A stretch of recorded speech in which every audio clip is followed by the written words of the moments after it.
Franma's going to share some COVID wisdom with us. Okay, Franma, go for it.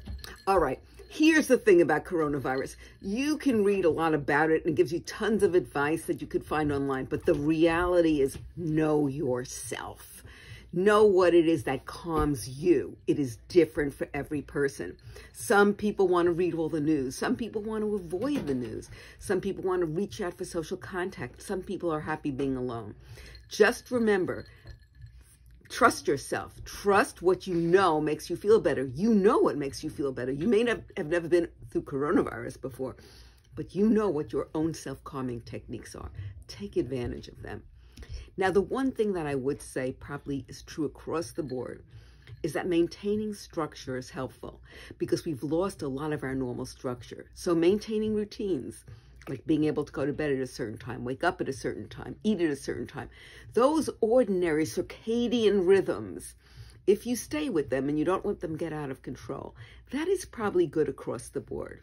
Sleep, fabulous across the board. Get enough sleep. Whatever your defenses are and your vulnerabilities are, things get worse if you haven't had enough sleep. But as I say, be true to yourself.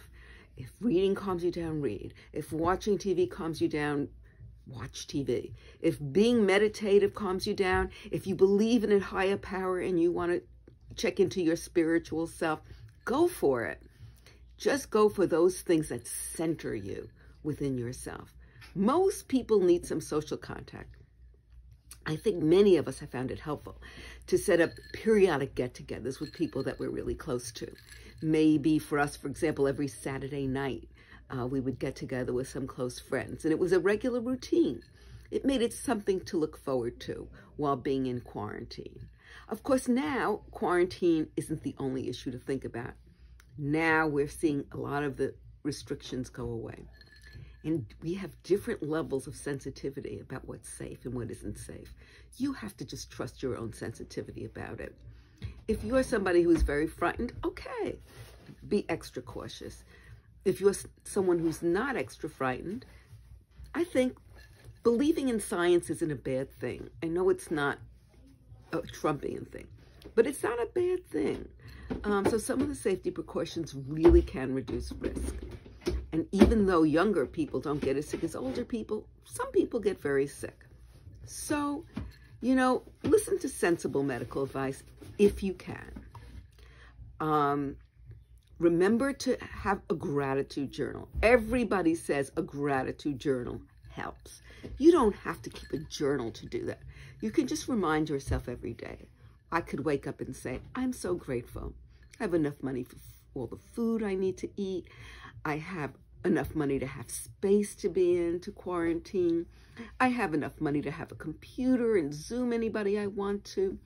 You know, I am well off. I am in good health. I might be older, but my health is still good. Remember what you have to be grateful for. That centers you also.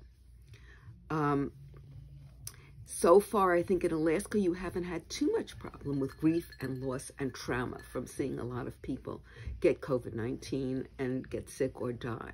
Let's hope that you in Alaska will keep it that way, because I have advice about grief and about loss and about the trauma of, you know, seeing a lot of COVID-19. If you get there, I will have some advice about it, but you're not there here in Juneau. Thank God. So I say, find your own ways of being peaceful within yourself. Nice. Thanks, Mom.